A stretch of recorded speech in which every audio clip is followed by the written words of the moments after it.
morning. We are on Pei Amud Aleph. We were discussing a 9 Tessim Beis in the Mishnah. We were talking about a rotseach who mixes with other people. Chachamim says pater. Rabbi Yehuda says you have to put all of them into a cell. We spoke about what does that mean? He's mixing with other people. If the other people are kosher, it's impossible to say that you're going to put them all into a cell. It's pashut that they're all going to be kosher and you're not going to be able to kill anybody, because how can you kill all the people or even punish all the people if most of them are kosher? So it must be that you had one guy whose verdict wasn't finished and 99 guys whose verdicts were finished and they were guilty. And even this one guy, they'd already gone through all the shach levatari, they'd gone through all the discussion in beit-din, and they saw that they were going to come down with guilty. So Rabbanan say we have a technical problem that you can't finish somebody's gemar din except if you're in front of them or they're in front of you, and we don't have this guy in front of us, quote unquote, because we don't know which one of the 100 he is. Therefore, we have to say that everybody's going to be pater, even though we know that 99 of them already had a gemar din. And Rabbi Yehuda says, crazy, what are we going to do? How are we going to just let all these guys go free? We're going to put them into a cell, and we're going to feed them barley, and then they're going to ultimately die. That was Rabbi Avahu Amar Shmuel. Reish Lakish said, no. What are you talking about? For sure, by people, so you're not going to be able to go ahead and kill all of them. You can't do anything really to any of them. You can't even put them into a kippah, because even though you have 99 that were guilty, you have one who hasn't been convicted yet, and you're not going to convict him, so you can't convict him. So what are you going to do? So you definitely by Adam, everybody's pater. But the case we're talking about is by shorim, where you have a shor that killed, and then you have 99 shores that were in Nigmardino. You have a shore that wasn't Nigmardino, and then you had other shores who were kosher, and there's a whole discussion of whether you go ahead and you can finish the din of the shore when you don't know which one it is, etc. Amar Rava said, however you explain that you're dealing with people, you're dealing with shores. Amar Rava Yihachi Hainu Diktani Alab Rabbi Yossi Afilu Abba Chalifta Benan. The problem is that Rabbi Yossi says that even if my father, the tzaddik, was part of them, it would be the same halacha. And he says, if you think about it, neither one of those interpretations makes sense with this statement. That means if in fact the statement of the Gemara was such, whatever the statement was, it needs to fit in with what this statement of my father being so pious was on that Gemara. So what does that mean? So he says, my father, even if my father who was a tzaddik was with them, it would have been the same halacha. Well, what does that mean? If you say that we're dealing with people, and the halacha is that when you have people, so since you have one guy who is not Nigmardino yet, so everybody's going to be pater. So what do you mean, even if my father was one of them? Even if your father's not one of them, your father's a tzaddik. But even if your father wasn't one of them, everybody's still pater. So what do you mean, even if my father was one of them, everyone would be pater? Everybody's pater anyway. And if you're dealing with shorim, if you're dealing with oxes, so then for sure, what is he talking about? If my father was one of them, so then everybody would be pater. And even if you're talking about a kippah, that you're putting them to a kippah, what do you mean? If my father was one of them, then for sure that would be the halacha. What do you mean for sure that would be the halacha? If your father's one of them, what do you mean you're putting them all into a kippah? So what exactly is he talking about? There must be something missing in the Gemara here. If he's coming along and saying, on this Gemara, so I'm telling you, if my father was one of them, so then it would still be pater. What does that mean? So the Gemara says, Elam Rabba, what's going on over here? Hachi Kamar. Shnayim shayu omdin v'yatza chetz mi beineim v'harag. No, there's a missing detail, an important detail in this case. What's the case? You have two guys standing there, and an arrow comes shooting out of them, v'harag, and it kills somebody standing on the side. Shneim peturin. So in that case, both of them are pater. If I have two guys talking, and all of a sudden there's a shot that goes off from one of you two, I don't know which one, and it kills somebody from him, so you're both pater. Why? So Rabbi Yossi says, even if my father was one of the two, and we know it was impossible that he was the one who shot, Lamaisa, it must have been the other guy. So Lamaisa, at the end of the day, even if he's one of them, we're still going to say that both of them are pater, because you can't say that you know which one it is if you don't know which one it is. And that makes a lot of sense. You have two guys, and you know it's not one of them, but unless you know it's the other one for sure, then you can't go ahead and say that one of them is going to be chayiv. So the Gemara, etc. Then the Gemara continues with what we were talking about. Vishor shenigmardino. So what's the machlokes for Yehuda and the Rabbanan? Vishor shenigmardino shenisar b'shor macherin malya. If you have one shore that was sentenced to death, which mixed in with 99 shores that were totally innocent, then so. then you have to give skila to all the shores. Why? What do you have to do with all the other 99? Well, because if you have one shore that's us or one shore that has to get death, then all the other shores are asr bahana. Because at the end of the day, one of them needs to get death. And therefore, if one of them needs to get death and can't be used for hakrava, as Rashi says, to bring up to the mizbeach for sure, because, again, one of them is chayiv misa. So what do? You have to kill all 100 shores. Yehuda says, don't be so crazy. Or Yehuda Omer, kohen osan lekipa. Yehuda says, you're right. They're all asr bahana, and you can't use any of them. Because one of them is chayiv misa, and we're dealing with shores, so maybe shores would be different than people. But at the end of the day, he says, why should beit-din have to bother going ahead and giving skila to all of these different shores? Why do beit-din have to waste killing 100 shores? Put them into a kippah, put them into a thing, and let them die by themselves. Not starving to death, you feed them sorghum and let them blow up or whatever, however it's going to happen. But the point is that the machlokes is dafka by a shore, 99 innocent ones, and one that's chayiv misa. You can't use any of them now, so what do? You got to get rid of them. The question is how to get rid of them, either actively, proactively with skila, or just let it sort of pass over time with putting them into the kippah. But the discussion of the beginning discussion, which we didn't have in our Gemara, was two people and the shot comes out from them. Even if you know that one of them for sure was not the person who made the shot, you still can't convict the other guy because you did not see him actually do the shooting. Hatanya, Rashi says, B'nichusa, we have a proof for this. We're going to read the whole thing, and then we're going to get back to the beginning of it, because the proof is from the end of the brayso.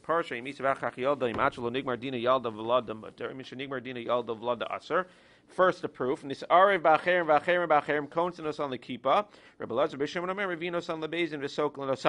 You have a para that's chayav misa for killing somebody, and it gets mixed in others, and then others and others. So you have a para that gets mixed all over, hundreds, thousands of paras. At the end of the day, since one of them is chayav misa, you got to get rid of all of them because they're all asabana. Same machlokes. Either you go ahead and you do skila to all of them, or at the end of the day, you just put them in the kippah. That's the machlokes, that's the tanya, that's the nichusa, that's the proof, or that's the support.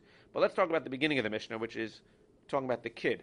You have a para who is pregnant, a she para, and the para goes ahead and she kills somebody, and then she has the baby. So what happens? Well, it says, if she has the baby before giving birth, so then the vlad is going to be mutter. That means she's pregnant, kills somebody, and then gives birth before she's sentenced to death. We know that she killed somebody, but before she's sentenced to death, so the Ma'is said that baby will be okay, will be able to live. Imisha nigmardina, but if from the time that she's sentenced to death, yalda, she has the baby, then what's going to happen? Then the vlad is going to be aser. Why? Because it's coming out of a mother who is basically a bar katla, who's sentenced to death. So again, she's pregnant when she gores, and then she is sentenced or not sentenced. If she gives birth before she's sentenced, the baby's fine, good to go. Let it have a good time. If she gives birth after she's sentenced, so then at the end of the day, the baby needs to die because the baby came out of a quote-unquote dead mother who was already sentenced to death. Says the Gemara, Amar Mar, Im Achelo Nigmar Dina Yalda Vlada Muteris. I understand. If she gives birth before the sentencing, so then the Vlad is murder. That doesn't make sense. Why? That implies that if she was pregnant at the time that she gored, then this baby is going to be mutter. Amar Rava says, Vlada Nogach is Asar Hi Vlada Nakho.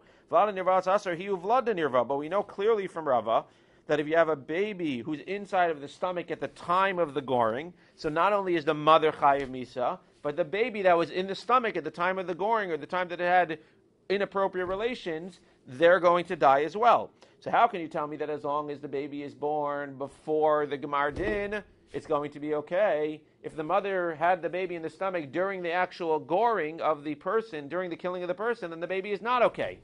Says the Gemara, you're right. You got to change the words. Ema, what's happening here? Not that just the baby was born after the mother gored and then before the Gemar Din.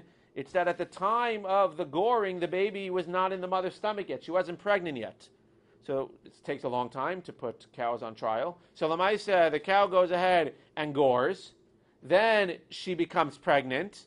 Then she has the baby. Then nigmardino. So she's not pregnant at the time of the goring, because if she was pregnant at the time of the goring, baby goes. If she has the baby after she's sentenced to death, baby goes.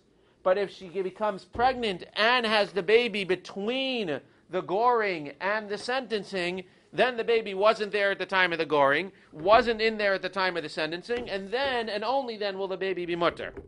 Very interesting. But if in fact she wasn't pregnant at the time of the goring, but she also wasn't pregnant and or quote unquote didn't have the baby, for sure if she got pregnant and had the baby before.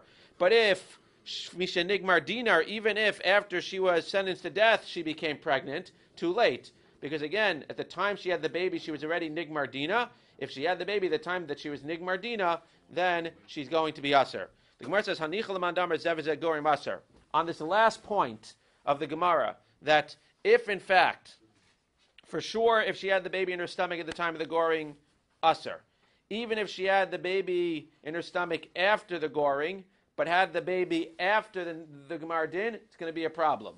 It had to be that she became pregnant and had the baby between the goring and the Gemar Din. But then the Gemara ends by saying that if after, everything happened after she was sentenced to death, she only became pregnant after she was sentenced to death, the baby's Aser. Now that makes sense. That makes sense. Zev means the father, who's totally mutter, and the Zeh, the mother, who's Aser, because now she's been sentenced to death.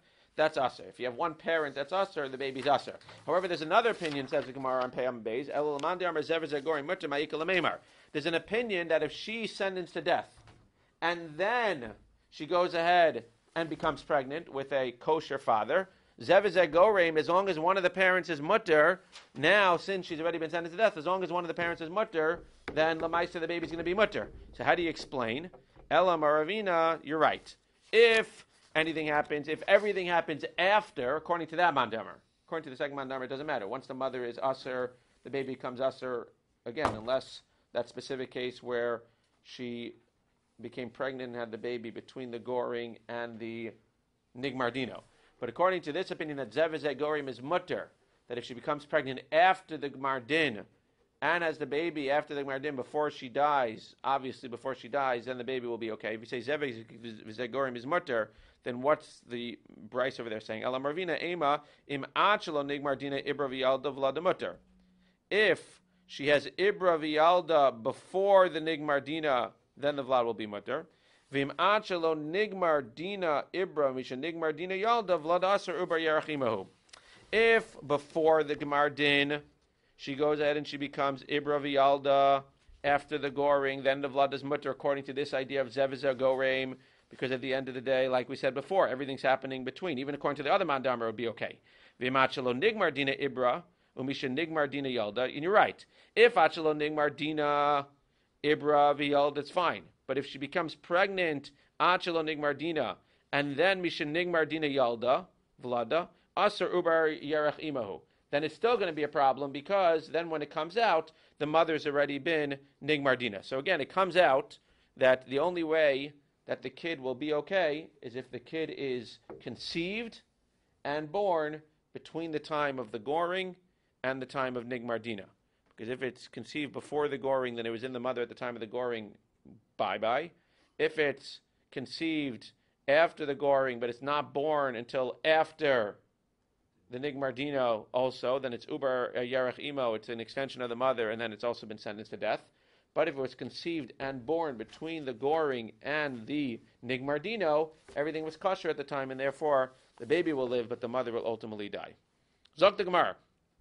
Kol chayav misos. The Gemara says that everyone is chayav misa. So we said before that however you hold, it's a machlokes, which is more machmer, which is more mekil, but however you hold, if people mix in with each other, so the Gemara says that you give them the more mekil penalty. If you had 99 people who were chayav for a stricter penalty, chamor, and one person who was stricter for the mekil penalty, whichever one that is, according to how you hold, then they mix in with each other, so they're all still going to die, but at the end of the day, they're all going to get the lesser one, because you can't give the one guy the more one. It's an interesting point the Gemara makes here. He's saying that means that we learn from here that when I give you warning for something, it's not for that specific misa. Because then the 99 guys who were chayav for the more machmer misa, even though now they're getting a more mekil misa, they can tie in, you're right, but you're wrong, because you warned me for the more machmer misa. Yes, very nice, the more mekil misa is included in the more machmer misa, but the maisa, I wouldn't have done it if I would have known I was getting the more mekil misa. I did it only because I wanted to get the more machmer misa. But the more mekel misa I would have never done. Says the Gemara, shma mina mutter l'davar. Obviously, it's not exactly what it's saying. It's saying a technicality that if I'm warning you for skila, let's say, which is more machmir according to one opinion, and then we say, well, one guy for sreifa got mixed in with the crowd, so we have to give you all sreifa. Well, we could say, well, based on a technicality, people get off all the time based on technicalities. Based on a technicality, you can't kill us. You can't give us skila because one of us is chayiv skila. You can't give us sreifa because one of us is chayiv skila. You can't give us skila because technically we were warned for sreifa, and you have to get the punishment of what you were warned for. Shma mina, the fact that we do give them the punishment of skila nevertheless. Shma mina, mutra l'davar chamor, havi mutra l'davar kal. When we warn somebody for a davar chamor, that includes within it a warning for a davar kal. Says the Gemara, Rabbi Yirmiyah, hachamay skina. The Gemara says, no, maybe you can't prove anything from here. Maybe eina chanami. Maybe eina chanami if you would warn them specifically for streifa, and you didn't warn them for skila, and then a skila guy runs in the middle, you could not go ahead and kill them because they weren't warned. So then how are you going to explain over here why you're killing them? Says the Gemara, no, this case is going to hisru bo stam, where you went ahead and they gave a hasra stam. They said, if you kill, we will kill you with a misa's basin, but they didn't say which one. If they didn't say which one, now when a guy for sreifa runs into the pile, even though they're chayiv skila, they can't tie no, we didn't know. Technically, we're not chayiv because they were warned that they were just stam going to get misa. V'haitanahu, it's a machlokes. The whole machlokes in general, whether when you warn somebody, you need to warn them the specific misa, or you could just say, if you do this, you're going to be chayiv misa. After we get to 2 dots, I'll take the question. Ushar chayav misa sheb'torei misa no sanela be'eda. You have to have in public ve'edim, warn, ve'hasra, ve'ach yudushu chayav mitas bezin. According to Tanakama, when you warn somebody, you just have to go ahead and you just have to warn them that they're chayiv misas bezin, which seems to be how we paskin. You don't have to tell them exactly which one. If you know which one, you tell them. But all you have to say is, if you turn on that light on Shabbos, you're going to be chayiv misa. You don't have to necessarily chayiv skila. So then there's nothing to talk about. Then it's fine. You said you're chayiv misa. This guy happens to be chayiv streifa. You guys happen to be chayiv skila, but you were warned chayiv misa. We can go ahead to the kal. However, Rabbi Yehuda says, Omer yodu be'ezah misa hu nerag. You have to tell the guy specifically which one he is going to be killed for. If you turn on the light, you can be chayiv skila. And if you don't warn him with the specific one, he's not going to be chayiv. What's the basis of this machlokes Tanakama and Rabbi Yehuda, whether they have to warn him the specific misa or not? Tanakama yolaf mi mekoshesh. From the Makoshesh. The Makoshesh was the one who went on the first Shabbos and he cut down the wood, or whatever he did with the wood. Lamais, at the end of the day, we see that he was killed. He wasn't warned for a specific punishment. Moshe Rabbeinu didn't even know which punishment to give him. It was lost from him. Says the Gemara, but we see that we killed him anyway. Clearly he was warned for Misa, but he wasn't warned for a specific Misa. Says Rabbi Yehuda, not a good proof. Because Omer Makoshesh Hara Shah Haisa. Sometimes there's a Hara Shah, where you have to do something because of the times, because of the situation. This is the first Shabbos. If you let him be Mechal Shabbos, we have a problem. So we don't know exactly which Misa. You're right, in general, we need to go ahead and we need to tell him exactly which Misa. But in this case, since it was the first Shabbos and we just needed to act, we said, if you go ahead, we're going to warn you, whatever you do, we're going to kill you. We don't know exactly which one yet, but fine. In general, that won't work, says Rabbi Yehuda. But in that specific case, by Harasha, we had no choice. Fascinating. What does it come out? Comes out that according to the Tanakama, when you warn somebody for Misa, you don't have to specify which one. Therefore, you have no problems. Because at the end of the day, I warned you that you're going to die if you do X. I warned you you're going to die if you do Y. Even if 99 X's get mixed with one Y, at the end of the day, we can lower your punishment. We can't give you the skila, which is higher according to that mandamar. We can give you the streifa, though, because you were warned stam, we can move you over. But it doesn't necessarily mean that if a person was specifically warned about a specific one, it could be that if I warned you about skila specifically, which you need to do according to Rabbi Yehuda, if I warned you about skila specifically, and I warned him about sreifa specifically, and then you get mixed together, it could be within Rabbi Yehuda, and even not within Rabbi Yehuda, if I do warn you specifically, even though I don't have to, it could be that we can't kill anybody. Because we don't necessarily say that if you were warned for a chum or you're warned for a kal as well. Because of that one guy. You can't kill anybody. He can't go because you don't know which guy he is. The whole point is that you don't know which guy he is. You don't know which guy it is. Of course, if it was that one guy, we would know. But you have 99 guys. So what do? Next time you're chayav sreifa, you have 99 guys. Just pull a guy who's chayav skila into the pile. And now, again, if you hold like the Rabbanan and everybody was just warned stam, which is normal, then we're just going to give everybody sreifa, let's say, which is the more meka one. But if you hold like Rabbi Yehuda that you need to be warned about a specific thing, or the Mitzias in this case was that everybody was warned specifically about something, then Lamaisa, according to the way the Gemara is learning now, you might be stuck. Now, it doesn't necessarily mean they're all going to go free, they're all going to be able to go home, but at the end of the day, you might put them into kippah, whatever it is, but Lamaisa, at the end of the day, you're not going to be able to kill them. According to Rabbi Yehuda, if you give him the wrong misa, you warn him the wrong misa, he's off the hook, he doesn't get misa. In general. Doesn't necessarily mean, again, he's going to go free, But according to Rabbi Yehuda, if you give him the wrong misa, if you warn him the wrong misa, then you're in trouble. The guy could tie that basically because misa is machaper, but you don't mean machaper correctly for him. Okay, he could tie it then. I don't know if he's such a Talmud Chacham, but he could tie it. Okay, so much time. I'm going to start talking very slowly. Okay.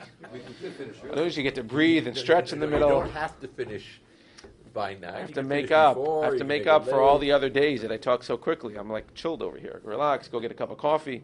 Haniskalin bin Israfin. I don't know how to talk so slow. Haniskalin bin Israfin. The Gemara said, the Mishnah said that if you have niskalin mixed up with nisrafin, so there's a machlokas, is nisrafin more machmir, is niskalin more machmir? At the end of the day, if you had one guy mixed up with a rove of other ones, so then lamaisa, you go based on the kala one. Says the Gemara, masni lai, Rabbi Yecheskel, Rabbi Brei. Kala, I mean with kala, like with a kuf, not with a chaf.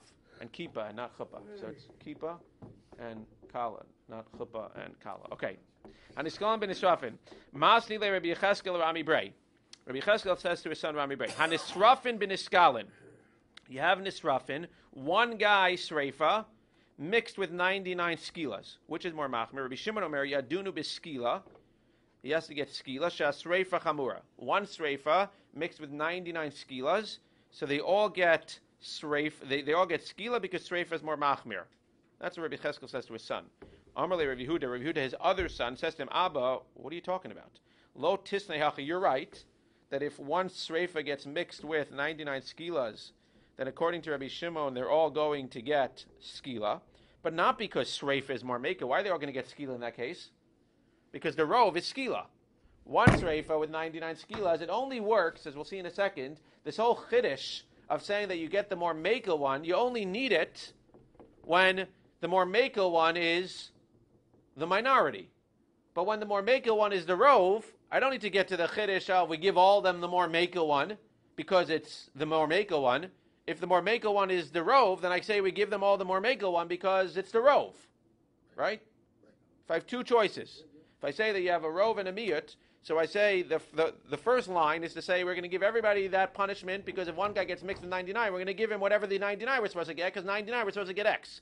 The only way you would change and say that the 99 are not going to get and the 99 are going to get what the one gets, that's going to be only if the one is the more mekil.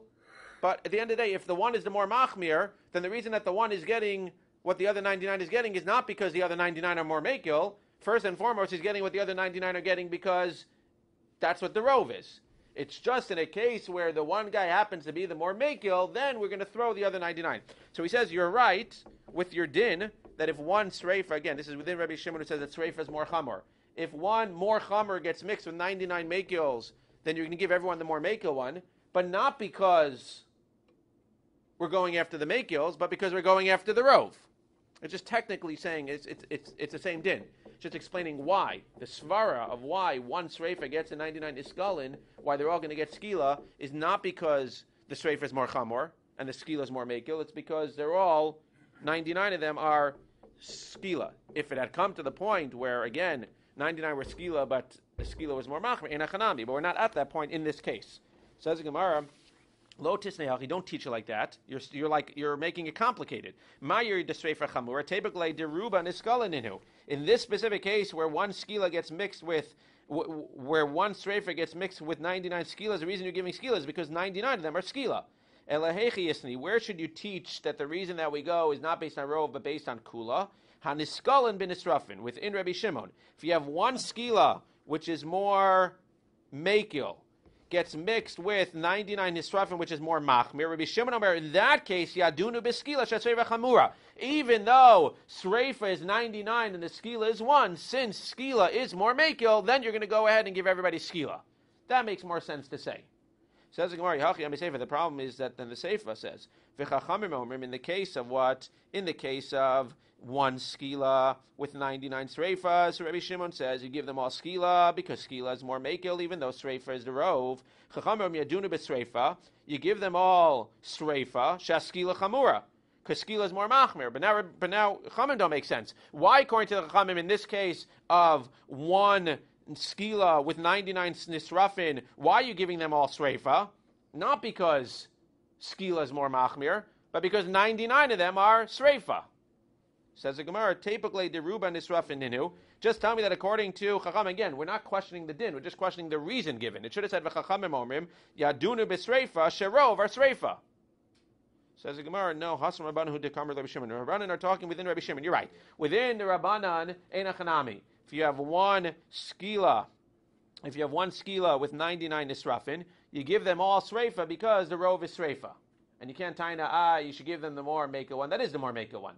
When he says we're giving them the more meka one, he's just adding within you, Hasam Rabbanan dekamar Rabbi Shimon, l'didach tamar sreifa chamura. You who said sreifa is more machmir, skila chamura. You should know, lo, it's not true, skila is chamura. So again, it's the same din across the board. It doesn't make sense to explain yourself unless you're explaining yourself as necessary. That means, in general, the default is to explain yourself. The reason why we're giving everybody what the 99 are getting is because they're the rov. If, in fact, you're not going to give what the 99 are getting for a different reason, then you go and explain yourself, really, we should be giving the rov, but we're not because this one's more mekil. So Gemara says that's exactly what's happening, just the Rabbanan, we're talking within Rabbi Shimon. But again, it comes out, however you're holding, that if one mekil goes into 99 machmir, then you give them all the mekil one because we go after the mekil. But if one machmir one goes into 99 mekil one, you give them all the mekil one, not because we're going with the mekil, but because the mekil one is the rov. Again, it's one and the same. It's just when you're explaining what your reason is, you first explain that it's based on the rov. If then there's an exception, then you explain it's based on mekil. So Shmuel, who was listening to this conversation, heard Rabbi Yehuda speak to his father and basically correct his father. He said, "Father, you're saying you're wrong." Says the Gemara, Shinana, he says to him, "You sharp one. Lo tema le lavuchachi. Don't talk to your father like that." Titania, as it says, Hari shahayaviv over divrei Torah. If your father was doing something wrong, lo yomar lo abba vartal divrei Torah. Don't go to your father and say, Abba, you're doing something wrong. You're doing an aveira. Ela omer lo abba kach sib Torah. Rather, you should say to him, Father, is it not written in the Torah that your tefillin are supposed to be black? Says Gemara, sof hainu hach. It's the same thing. What's the difference if you tell him he's doing something wrong, or you tell him, is it not written in the Torah that your tefillin is supposed to be black? You're still correcting him. Elo merlo. No, you don't question him by saying this is written in the Torah. What are you saying? Abba mikra kasa b'Torah kachu, as Rashi says. Lo temale lavucha hachi. Lo dia behed yeshu toa mishum demachsef u'mitztar. Don't tell him straight out you're doing something wrong.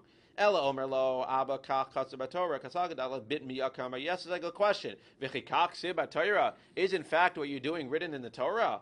Says sozo hainuach d'mevaisho. You're still telling him. V'omer v'chiyof atoseh. You're telling him you're not doing the right thing. Ella, what should you do? Don't ask it in a way. Oh, is this what's written in the Torah? Ella b'nichusa omer lo. It's not what you say; it's how you say it. You say it very nicely. Mikra amar b'Torah. Ve'omer lo avi mikra kach v'kach kasa b'Torah v'u'atzmo yasam alibo amazem askiro. That means omer lo mikra amar b'Torah. You just quote a pasuk, and ve'omer lo avi mikra kach v'kach kasa b'Torah v'achanami in l'chalomar lavicha lo tisnei hachi. In general, what he's saying is that when you're going to correct him, don't say you're doing it wrong. Don't say it's written in the Torah like this. Just sort of quote a pasuk. Say it very, very calmly, nonchalantly. Say it in a very questioning way, so that you're not attacking him. And again, this is not a general rule, good in general, not just for parents, but in a general way where you're sort of questioning or asking out of curiosity more than you're questioning and saying that they're doing something wrong.